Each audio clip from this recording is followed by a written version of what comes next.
News of the day. Mr. Zimmerman, have you made a decision as to whether or not you want to testify in this case? With values that never die. There are certainly a lot of controversies or scandals brewing right now when it comes to the Obama administration. This is American Heartland with Dr. Grace. Dealing with the federal government is not always high-tech, and it's not always user-friendly. The stories that matter. This is a massive escalation in the tension here in Egypt. The issues that count. I don't know why the media tries to make this into a sensation. We have never hidden the fact that we supply Syria with weapons. This is American Heartland with Dr. Grace. He's got the red, white, blue flying high on the farm. Semper Fi tattooed on his left arm. Spend a little more in the store. Welcome to American Heartland with Dr. Grace. Thank you so much for joining me on this glorious Easter weekend, my favorite time of year. Spring is in the air and the Lord is going to be reborn. What could be better? Fills my heart with such joy and happiness and gives me so much hope. Well, this week, we are seeing our Department of Justice issue what can only be called selective justice. Selective justice. That is a very, very dangerous trend, which is corrosive to our republic. That is the way that good republics die. And what do I mean by all of this? Well, a Democratic senator who has been a leading critic of the Obama administration, Robert Menendez. He is now in a fight for his political life. He has been indicted on federal corruption charges. He is accused of using the influence of his office to advance the business interests of an eye doctor by the name of Solomon Melgen. It's a 14-count indictment, which includes the charge that he basically was helping his political friend in exchange for luxury gifts, lavish vacations, and more than $750,000 in campaign donations. These charges are very serious. And so much so that the New Jersey Star-Ledger, their editorial board, posted an editorial which is blaring, "Resign and spare us the drama." The editorial team basically says, look, we endorsed him previously for office, but right now there's so much in the indictment that is credible, according to the Star-Ledger, that this guy should just resign and spare us having to have basically our representative be tied up in a legal battle instead of doing the people's work. Well, why is this disturbing? The charges against Menendez, there's a lot of meat there, if you ask me. There's a lot there. However, he is professing his absolute innocence. And he is saying that what is really behind all of this is the fact that he has been a leading opponent of President Barack Obama. He's been a leading opponent of the head of the party, essentially. And what has he said in particular? Well, he blasted the president's foreign policy. He said at one point, it was a really inflammatory statement, and an accurate one if you ask me, that the president in his negotiations on Iran is basically just mouthing the talking points of Tehran. That is how critical he has been of this president's pursuit of a nuclear deal at all cost. He basically said publicly that our president is brainwashed by Iran. And there's no other Democrat out there that has been so vocal, but also so credible in attacking the president. So he maintains that he is innocent and that all of this is politically motivated. Listen to his reaction to the indictment. Roll it, Brittany. For nearly 3 years, I've lived under a Justice Department cloud. And today, I'm outraged that this cloud has not been lifted. I'm outraged that prosecutors at the Justice Department were tricked into starting this investigation 3 years ago with false allegations by those who have a political motive to silence me. But I will not be silenced. I'm confident.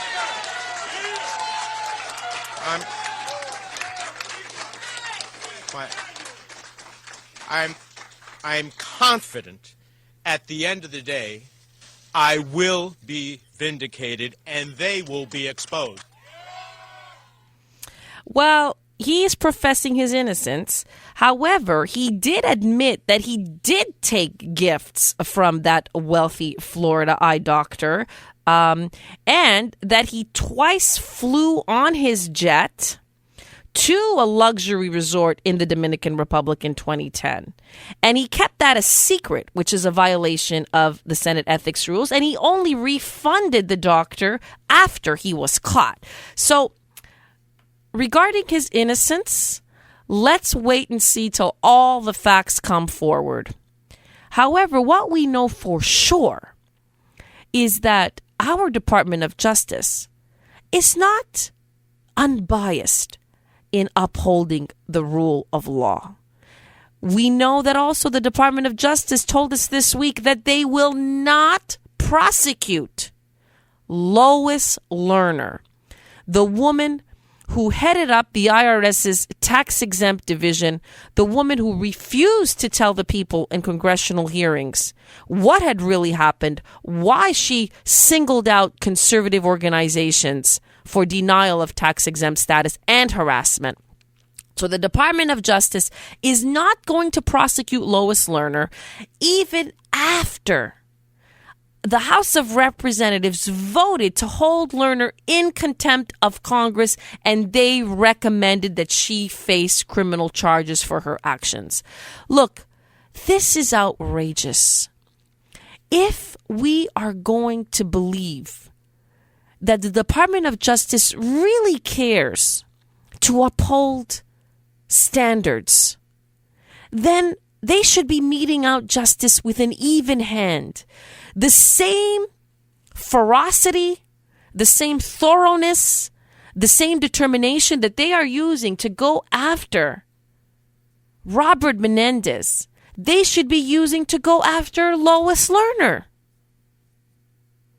And the fact that they are using two different standards here, holding someone that's a thorn in their side to the highest ethical and legal standards, and then somebody who's doing their bidding, Lois Lerner, somebody who is destroying and hiding evidence, well, they're not going to touch her. But this guy who's been a critic, well, they're going to use the law, they're going to prosecute him to the fullest extent of the law. This stinks to high heaven. There's no other way of saying it. How many people in Washington, D.C. take advantage of the perks and privileges that come with being in Washington, D.C.? I can bet my last dollar that Menendez is not the only one who took advantage of the perks and privileges coming his way. I saw with my own eyes, especially when my husband worked for a Republican think tank called the Ripon Forum, I saw with my own eyes how many exchanges were being made between lobbyists, members of Congress, how many perks and privileges were being transacted. So the question is, what's the standard here? Why are you applying the law sometimes and not other times? Why do you apply the law to a critic of the Obama administration, but not somebody who's carrying water for the Obama administration like Lois Lerner? And then we have to ask the biggest question of all, the elephant in the room, the giant elephant in the room. If you're going to go after Robert Menendez for this, what about Hillary Clinton? She basically used the State Department as a means to pour millions, hundreds of millions of dollars into the Clinton Foundation. That makes what Menendez did look like he took a little bit of candy from a candy store and didn't pay for it. That's what he did compared to what Hillary Clinton did. And I tell you why I find this extremely disturbing. Great republics have fallen historically because they are corroded from within. It happens when the public no longer believes that the system works. And that happens also when the public no longer believes that the justice system works. What's dangerous here, and you see this in second world and third world countries, where the Department of Justice doesn't appear to stand as an independent body outside of whatever government is on office, but it appears to be a wing of a political party that is going to prosecute the enemies of a political party. That is really corrosive, because you know what happens in the long run? The people stop believing in the justice system. They stop believing that it's important to follow the laws of the land. And when they do that, you have increasingly individuals determining what is legal and illegal for themselves. And that, over the long run, leads to a social breakdown. In addition, we used to understand something very important. There's politics, and then there's the Constitution, and that those two things are different and separate. We used to understand that you have to have an allegiance to the country, the Constitution, and that goes well beyond party affiliation. But what we're seeing now is increasingly Democrats and Republicans putting the party above the Constitution. And you know what that means? That's called factionalism. When factionalism starts to eat at the body politic, ultimately the republic is destroyed. That is what brought down a great republic like the Roman Republic and Empire. And sadly, I'm afraid to say that with this selective justice being meted out so harshly on the one hand to Bob Menendez, and using such a light touch, no touch at all, with Lois Lerner and Hillary Clinton, we are rolling right down the road of social breakdown, factionalism, and the total corrosion of our republic. This is Dr. Grace, upholding the Constitution all the time.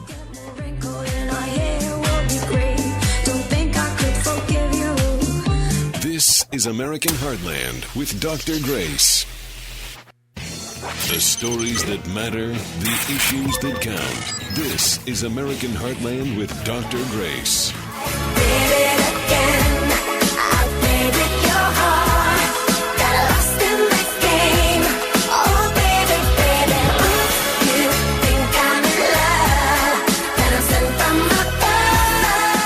Welcome back. And on this Easter weekend, I can't resist but give you all a little bit of good news. You know what the good news is? You know when we start a segment with that song that I'm going to talk about Hillary Clinton, right? Well, the good news is that Hillary Clinton's popularity is declining.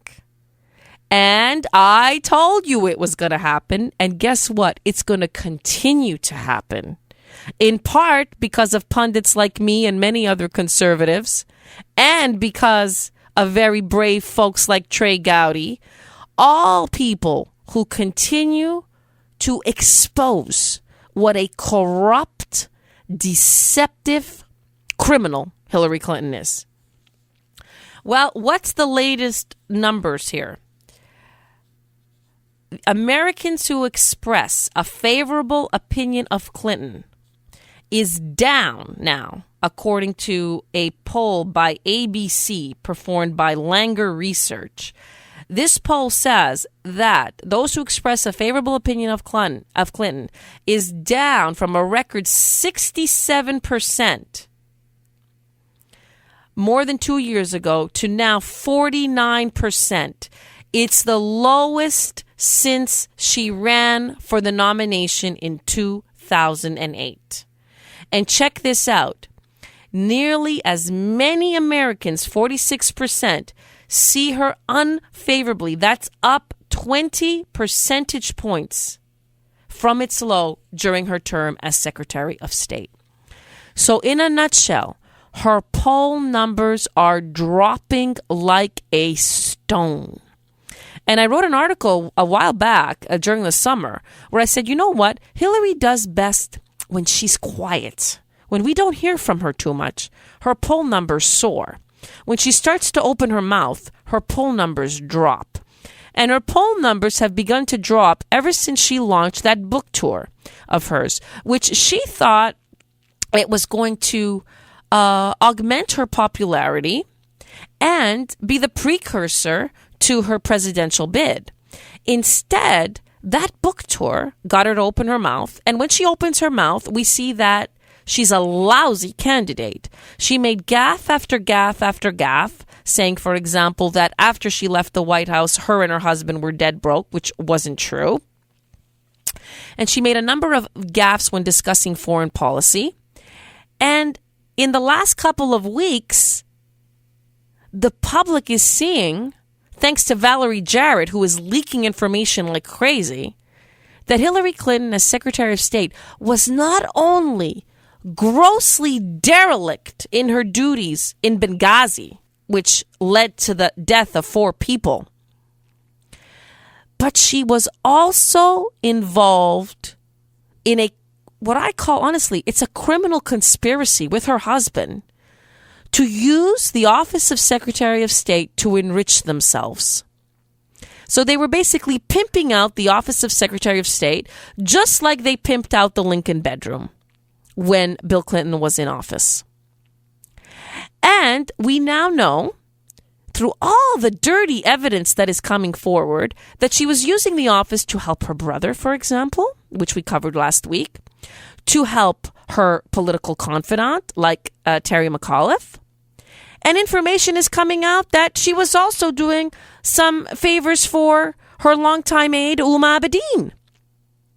In addition, she has admitted to not only deleting 30,000 emails, which she claims is personal, which nobody believes that were personal, but now she's admitted to wiping the server clean after there was a subpoena issued for that server. This is a massive cover-up of criminal behavior. Slippery Hillary is at it again. And more people are saying this sickens us. And that's why you're seeing these numbers drop.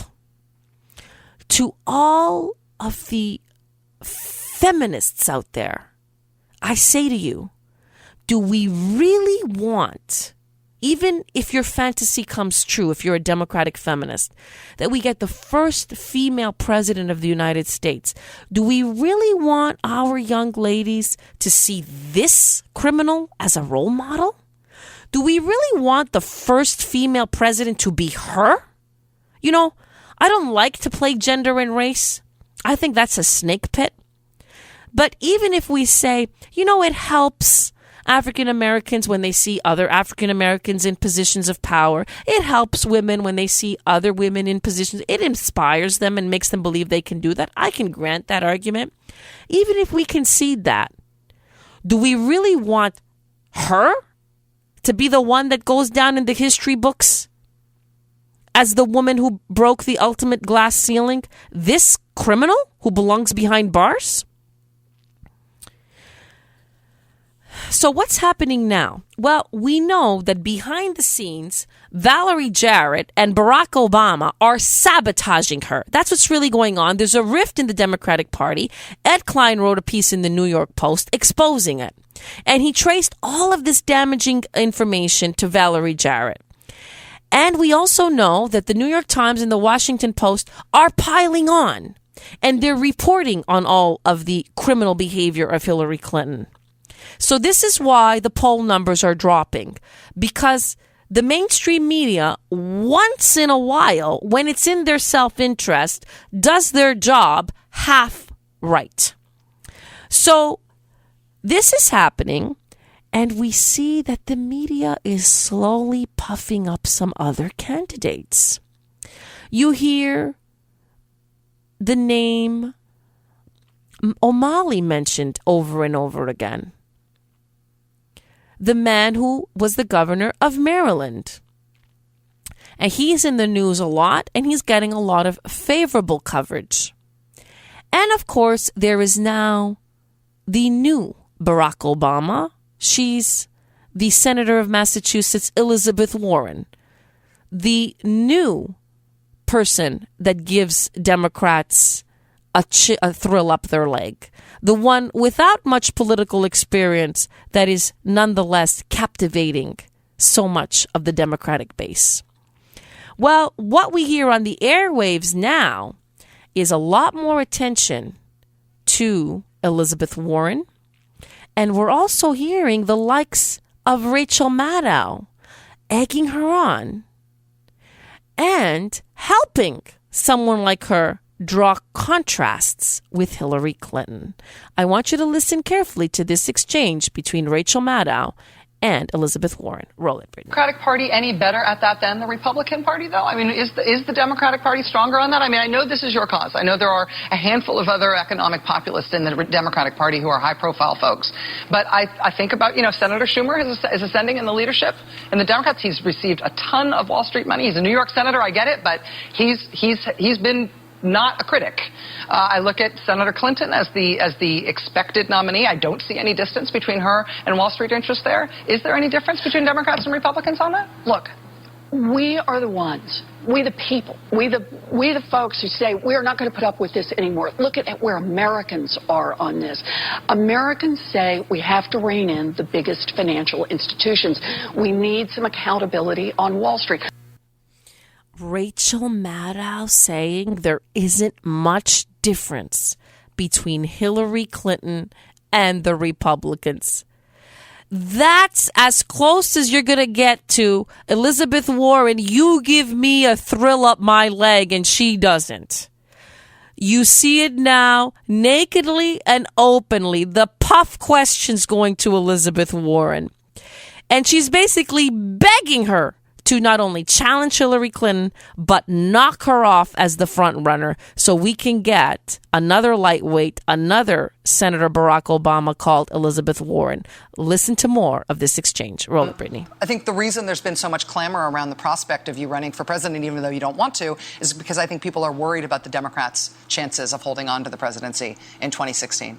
And it going Republican, the administration going Republican, especially if the Congress stays Republican, would put you in a position with almost no leverage at all. Yeah, it is a scary thought to think about Republicans because they have made, in charge all around, because they have made it so clear their vision of how to build a future. Their vision is fire all the cops, not the cops on Main Street, the cops on Wall Street. And they're already leading the charge, some of them, to come back and say, let's punch holes in Dodd-Frank. Can you imagine that? I mean, this soon after the financial crisis, there are real differences in what we stand for and what we're going to get out there and fight for. But, that's what democracy is about. That's what our side is responsible for doing, making clear those differences, making our case to the American people, putting the wind in our own sails. Do you think strategically, I know you are not mostly a political animal. This is the first time you've run for office. You came from a totally different background. But do you think that the Democrats are running a higher risk of giving the White House back to the Republicans if they don't have a contested primary? If there isn't a hard fight to see who the nominee is, and if it ends up being Secretary Clinton essentially by acclamation? Look, I do think for this one you need a political pundit, and that's not me. Right. Well, there she is, Elizabeth Warren, saying, no, I don't want to run. But at the same time saying, you need a stark difference with the Republican Party. Translation, I'm different. I'm the one you guys should be looking at. But you know what I find really amazing and amusing in this clip is Rachel Maddow going as far as she could possibly go to practically enlist Elizabeth Warren personally as a primary challenger, she's basically saying this, we're going to lose the White House with Hillary Clinton as our nominee. That's basically the line of question. That's what she was saying. It's scary. The Republicans might take over in 2016. It's scary if Hillary Clinton doesn't have a primary fight and she's just the nominee by acclamation. We may not win. She's practically begging Warren to run. And you're going to see more and more of this as Democrats, even die-hard lefties, they don't have the stomach to defend Hillary Clinton. Even for some of these lefties that are willing to defend the Democrats always at all cost, what the Clintons do turns their stomach and they find it hard to swallow. They are now searching for an alternative, and they're doing it because they actually prefer an alternative, but also because those dropping poll numbers are a big, big alarm bell ringing for them. Get another candidate or lose any chance of getting the White House. You're listening to Dr. Grace. So delighted on this Easter weekend that the public is finally seeing Hillary Clinton for who she is. You got me in chains for your love, but I wouldn't change. This is American Heartland with Dr. Grace. This is American Heartland with Dr. Grace.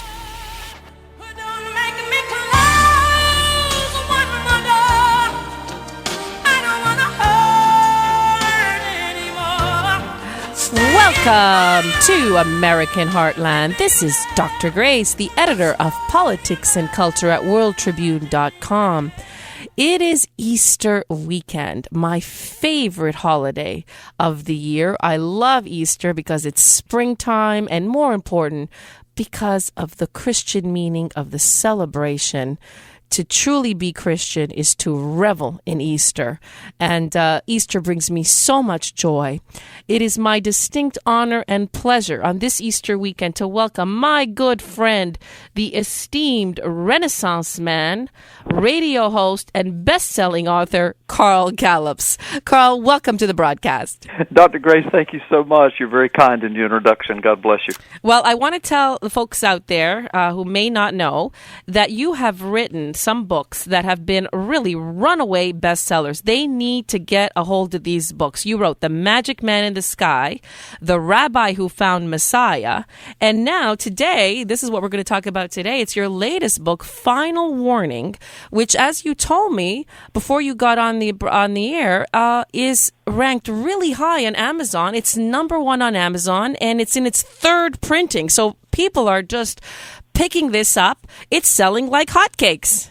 Yeah, Dr. Grace, I'm blown away and humbled, and I give all the credit to the Lord because I really feel like that He put His hand on this book and inspired me to write it. It's a product of 25 years of preaching, teaching, and research, and a lot of peer review, so it's not something I pulled out of my back pocket. It's not meant to be some sensational fluff piece just to sell books. It really is people that are reading it are reading it through are really giving it rave reviews, and I praise God for it. But yeah, it's only been out a month, and I think maybe a couple of weeks now, a month and a half.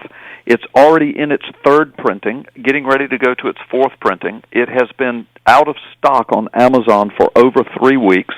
It went into the top 100 of all 17 million books on Amazon and stayed there for days. It was ranked number 61 out of all the books on Amazon. It's ranked #1 bestseller in 5 different categories on Amazon. So people all over the world are getting it. In fact, and that's not an exaggeration. I got a call from a friend of mine, who's from Europe, but he's in China a lot, and he is connected to the underground church in China. And scores of congregations, large congregations, and he said the preachers and teachers in China, many of them are preaching and teaching from my book, from the pulpit, and he's been in services when that has been done, and people have been saved. And so, wow, this is incredible. And I want to just explain to the audience a little bit why Carl Gallups is so unique. He is really unique because he's been a pastor for years. He's a longtime senior pastor at the Hickory Hammock Baptist Church in Florida. And he's also an astute student, an astute analyst of contemporary affairs.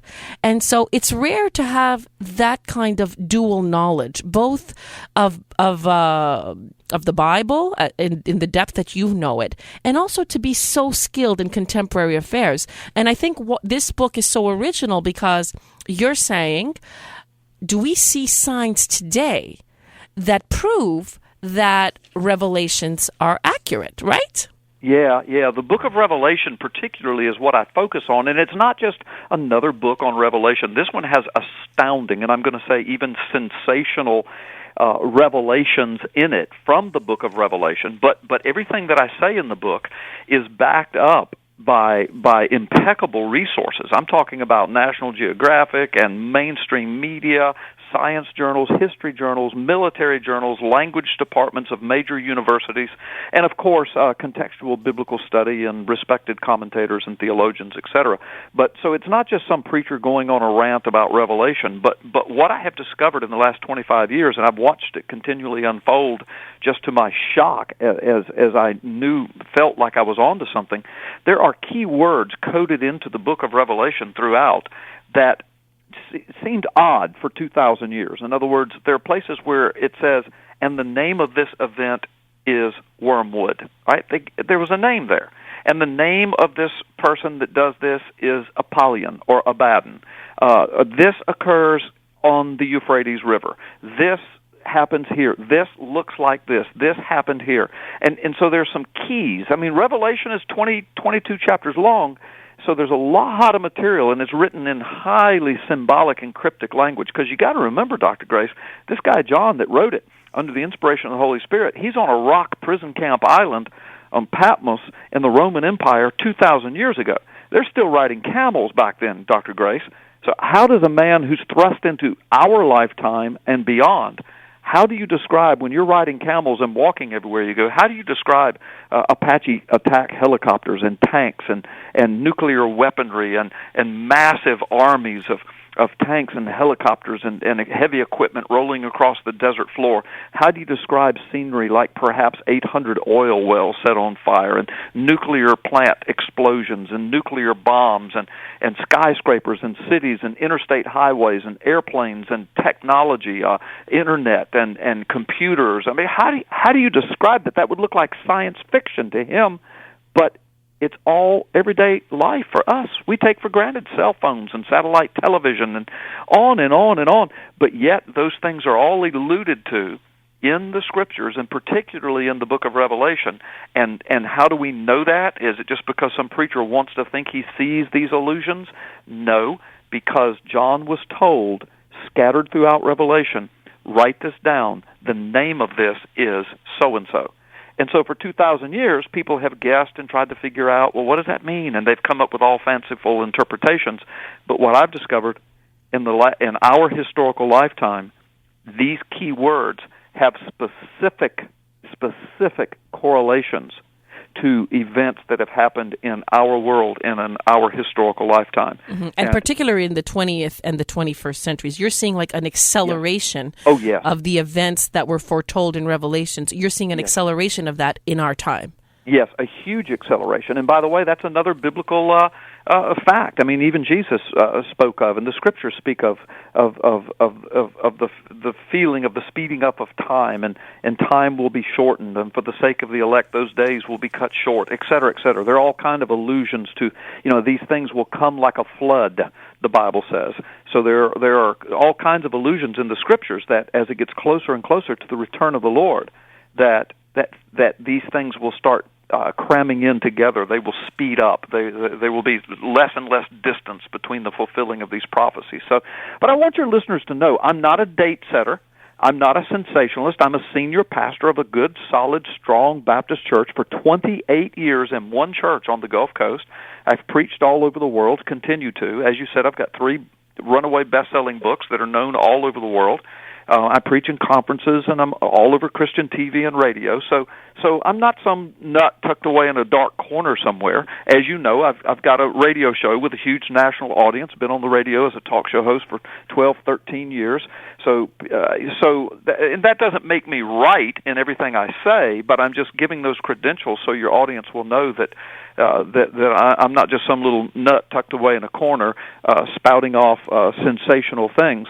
Again, this book is the result of 25 years of research and studying, and I didn't want to put it out there because I knew I'd take a lot of heat from people who don't understand these things and from unbelievers. And I knew I would even take some heat from the Christian world because there are so many different views of eschatology.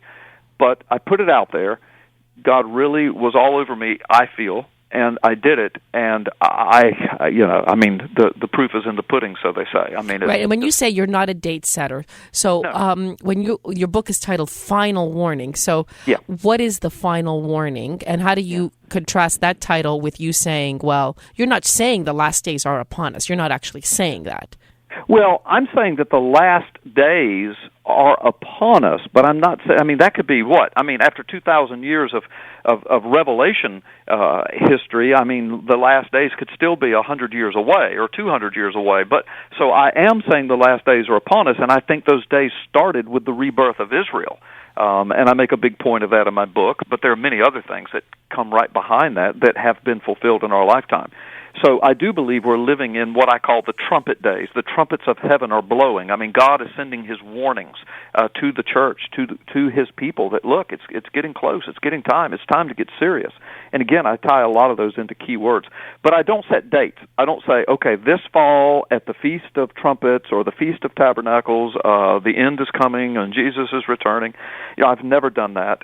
I don't do that, but I do look at the signs of the times. I know the scriptures. I know them well. And I'm also, as you said, an analyzer of contemporary events and an analyzer of history and an analyzer of especially geopolitical events that seem to have prophetic ties to them.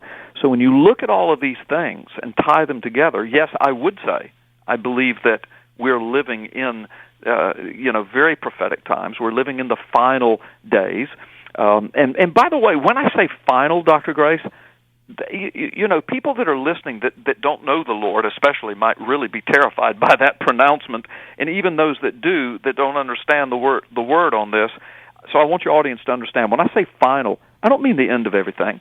I mean the end of man's wicked rule and reign. Dr. Grace, who wouldn't love to see an end to lying and hypocrisy and cheating and stealing and war and raping and murder and pollution and crime and corruption? And who would love to see a paradise restored, if you will, with Jesus Christ ruling and reigning and with all things being made new?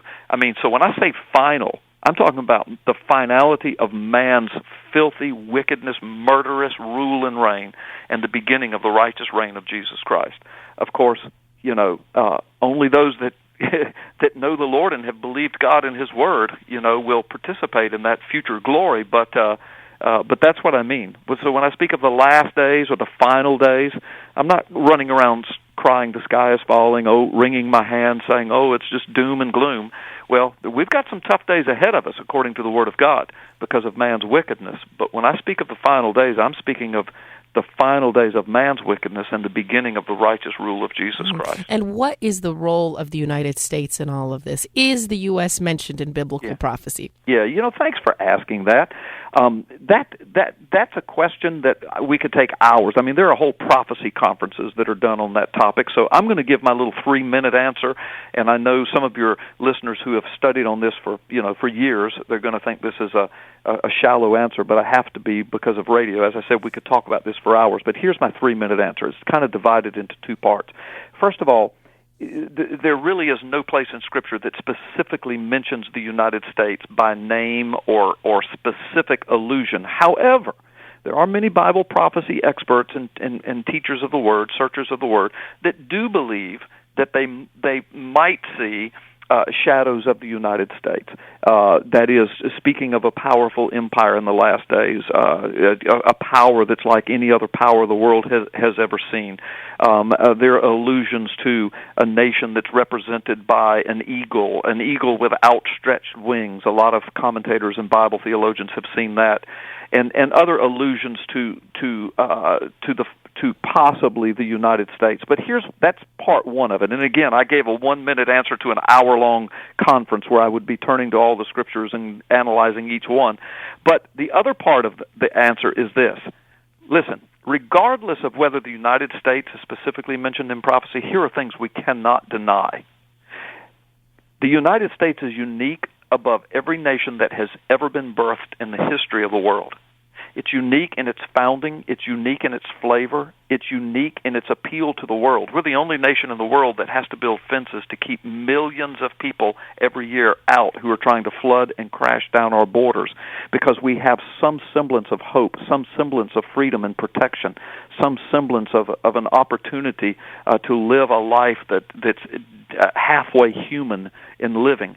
And so we're the only nation to purposely found our founding documents upon the Word of God, the Judeo-Christian principles, and our founding fathers wrote about that and backed that up. We're the only nation in history to do that.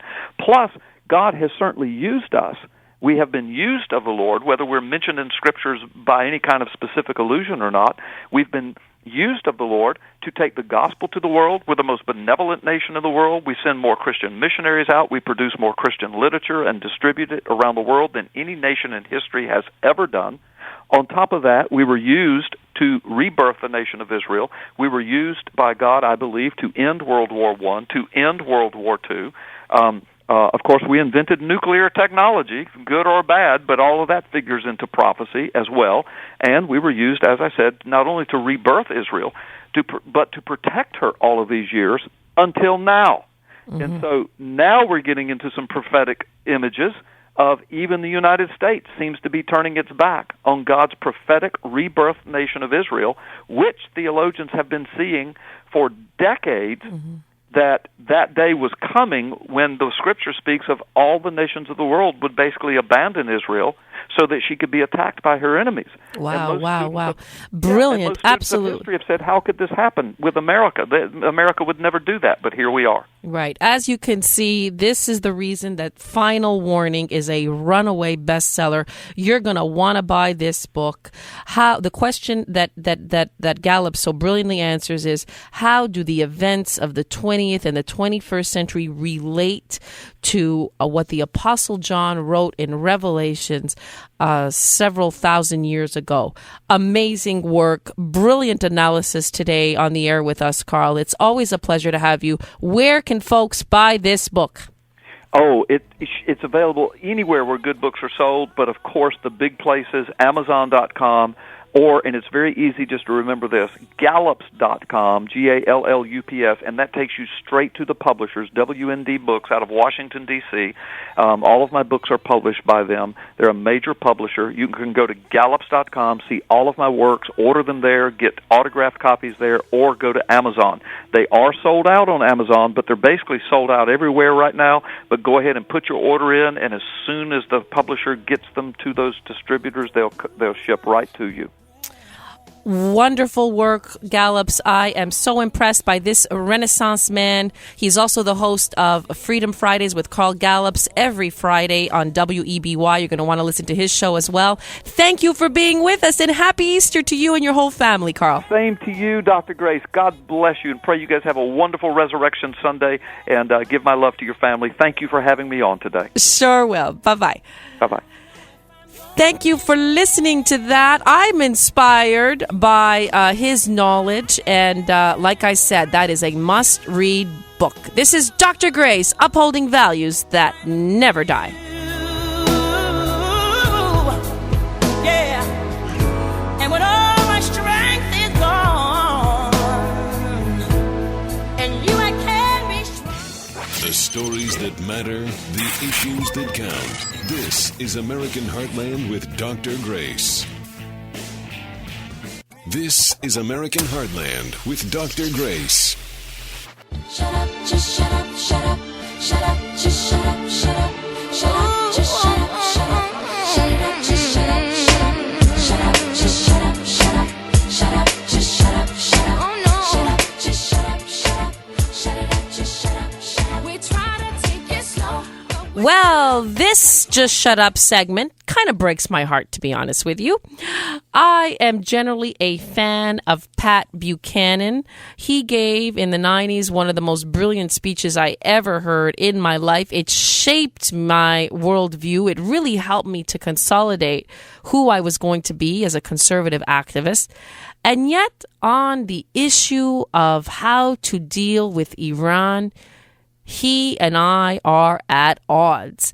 And he is at odds with Sean Hannity. Sean Hannity and he had a fight on the airs. It was real fireworks. And you're going to hear Hannity saying that we should not be negotiating with the Iranians, and Buchanan arguing that, in fact, we must do so. And in many ways, we can find areas of common ground and ways to collaborate with them. Listen to this.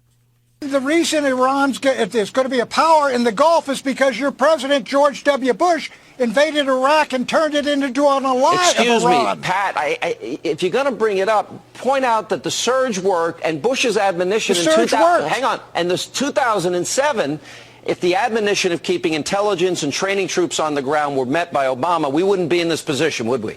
Sean, the reason we're in this position is because Saddam Hussein, a thug, was overthrown, his state was destroyed, his army was broken up, elections were held by Bush, democracy crusade, and the Shia won, we lost Iraq. You believe that we can make a deal with the Iranians. You believe peace with the Iranians in our time. Is that what you're saying? No, I'm not scared of Iran, for God's sakes. They don't have an atomic bomb. Now you sound like Obama. Iran is a tiny country. They're not a threat. You believe that? Bibi's sitting on 200 atom bombs, and he's fretting over Iran, which hasn't even produced weapons-grade uranium. And this is going to create an arms race that the likes of which the world has never seen before, with one distinction, Pat. Now you're putting nuclear weapons in the hands of radical Islamic mullahs. You really want that? You don't see that as a danger? The United States could finish off Iran in an afternoon. What are you frightened of, Sean? Okay. You know, this is really disappointing because I think Pat Buchanan in this segment, he is mouthing almost the talking points of the Obama administration. His view of the Iraq war is the view of the Obama administration, where they're saying it's Bush's fault, instead of the truth of the matter, which is that Bush did what he needed to do, and we had secured victory until this president, the nincompoop-in-chief, decided to withdraw all American troops contrary to the advice of the generals. And you got to bear in mind that Barack Obama himself had said that Iraq was stable. So we had achieved stability. We had achieved an impossible dream. A stable democracy in the Middle East that would have transformed the Middle East had it not been for the nincompoop-in-chief. And then afterwards, to compound matters, Obama is now willing to negotiate with the Iranians, even when the Israelis are begging him not to do it. And Buchanan is saying, look, we need the Iranians because the Iranians now are helping us in our battle against ISIS. And we can find a lot of areas of common ground with them. You know what, Pat Buchanan? That's making a pact with the devil. You know what they say about sleeping with the devil, right? When you get in bed with him, you know what ultimately you're going to have to do? That's not good for the United States of America. We don't want to make a pact with the devil. We should never have been in this situation. And if we need other troops to do our bidding there are the Kurds, there are the Iraqis. But you know what? We should never have left, and we should be back there. That's been my position the whole time. That's going to be the conclusion we're going to have to come to. It's only a matter of time. Well, he said in that clip that you heard, you know, what are we afraid of? The Iranians. We could finish them off in an afternoon. But in his very own column, a column that he wrote on March 27 called The Enemy of My Enemy, he states, Americans don't want another war in the Middle East with a nation 3 times the size of Iraq. So you know what, Pat Buchanan? We can't finish them in an afternoon. We couldn't finish Iraq in an afternoon, could we? And what I really want to say to Pat Buchanan is this. Imagine that you are an Israeli. If you're truly not afraid of the Iranians getting a nuclear bomb, live in Israel. I want you to tell me how it feels to live in a state where daily you are told by all your neighbors, we will destroy you. We're coming to destroy you. We're going to use any means possible to destroy you. And now they're negotiating with the Americans to get the ultimate weapon of mass destruction. I want you to sit in an Israeli cafe and tell me that you're not as alarmed as the Israelis are, as Bibi Netanyahu is, as anybody that has any common sense is. I'm sorry to say this. It breaks my heart, Pat Buchanan, but this week you've earned it. Just shut up.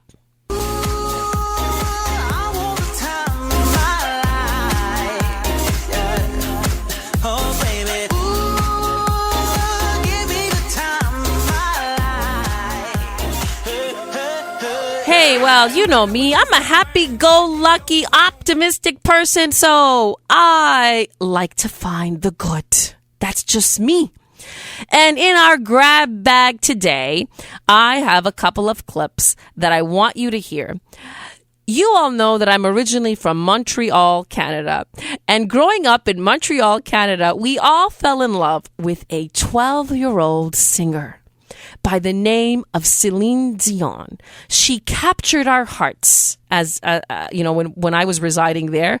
And for myself and many of my girlfriends, we still consider her the best vocalist of our time. I've seen her in concerts many, many times, and I'm just blown away by her talent, her grace, and her poise. She has been married to René Angelil for decades. And in fact, she has said in interviews very openly, even though he's much older than her, this is the only man I've ever been with. This is the only man I've ever known. He was her manager when she was very young. Well, as it turns out, René Angelil has been diagnosed with throat cancer, and she took some time to stop all her work to be with him. And recently, she discovered, as you'll hear in this interview, this really tear-filled interview, that the love of her life, the man that she's been with for decades, the father of her 3 children, her manager, her partner, her confidant, was diagnosed with throat cancer once again. It was December 17th, and I will never forget because it was a wedding anniversary, and I was rehearsing for The Voice. And after the rehearsal, I went back in my dressing room, and I saw him looking pretty devastated and shocked. And I was like, what's going on? And he sat down and he said, I have cancer again. The doctor just called me, and I have cancer again. And at that moment, honestly, my heart started to beat faster, but my body shut off. And I was like, I'm going to go put makeup on, and I'm going to go sing Incredible, and I'm going to forget how I feel right now. Incredible.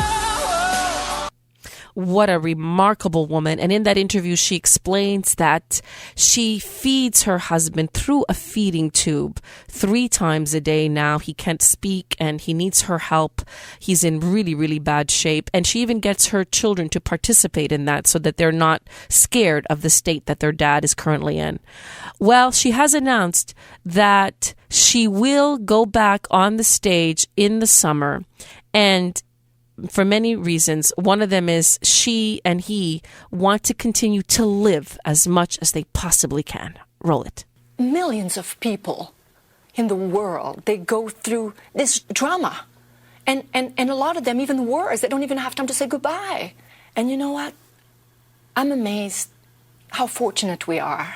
I think the fact that I've had this open book type of personality and share it all, it's me. It's the person I am. I think it helped me in my life to sing my songs better. Now she'll sing those powerful lyrics again with a new understanding of love and devotion. Celine announcing she's taking the stage once again starting August 27th.